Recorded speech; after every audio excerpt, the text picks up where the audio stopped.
Friends, mobile இருந்தாலும் சரி, camera வந்தாலும் சரி, நீங்க வந்து ஒரு போட்டோஸ்ல வீடியோஸ் எடுக்கிறீங்கன்னா அது நீங்க மேனுவல் மோட்ல எடுத்தா நல்லா இருக்குமா இல்ல ஆட்டோமேட்டிக் மோட்ல எடுத்தா நல்லா இருக்குமா சொல்லிட்டு இந்த வீடியோல பார்க்க போறோம். மறக்காம இந்த வீடியோ சேவ் பண்ணிட்டு உங்களோட ஃப்ரெண்ட்ஸ்க்கு வந்து ஷேர் பண்ணிடுங்க. வாங்க இப்போ வீடியோக்குள்ள போயிடலாம். அது ரெண்டுத்துல எது பெஸ்ட்னு சொல்றதுக்கு முன்னாடி அது ரெண்டுமே என்னன்னு சொல்லிட்டு ஃபர்ஸ்ட் தெரிஞ்சுக்கலாம்.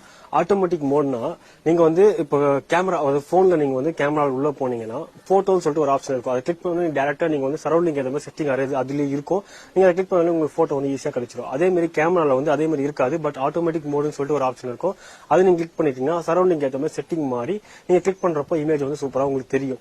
பட் அதே நீங்க மேனுவல் மோட் எடுத்தீங்கன்னா நீங்க தான் செட்டிங் எல்லாமே செட் பண்ணணும். மொபைல்ல வந்து ப்ரோ மோடுன்னு சொல்லிட்டு ஒரு ஆப்ஷன் இருக்கும். இப்போ லேட்டஸ்டா வர எல்லா போன்லயுமே ப்ரோ மோடுன்னு ஒரு ஆப்ஷன் இருக்கு. அதே மாதிரி கேமரால வந்து மேனுவல் மோடுன்னு சொல்லிட்டு ஒரு ஆப்ஷன் இருக்கு. அதை கிளிக் பண்ணி நீங்க வந்து ஷட்டர் ஸ்பீட், அப்பர்ச்சர், ஐஎஸ்ஓ எல்லாமே செட் பண்ணி நீங்களே எடுக்கணும். இதுக்கு ரெண்டுத்துக்கும் டிஃபரன்ஸ் வந்து நீங்க வந்து ஜூம் பண்ணி பாத்தீங்கன்னா தெரியும். நீங்க நார்மலா ஆட்டோமேட்டிக் மோட்ல வந்து போட்டோ எடுத்து அதை ஜூம் பண்ணி பாருங்க. நீங்க மேனுவலா செட் பண்ணி அது வந்து நீங்க ஜூம் பண்ணி பாருங்க. ரெண்டும் கம்பேர் பண்ணீங்கன்னா உங்களுக்கு வந்து அது ரெண்டுத்துக்கான டிஃபரன்ஸ் தெரியும். ஆட்டோமேட்டிக் மோட் வந்து ரொம்பவே தவிர்க்கணும். ஒரு போட்டோகிராஃபர் கண்டிப்பா அந்த பக்கமே போக கூடாது. மேனுவல் மோட் எடுத்து பழகுங்க.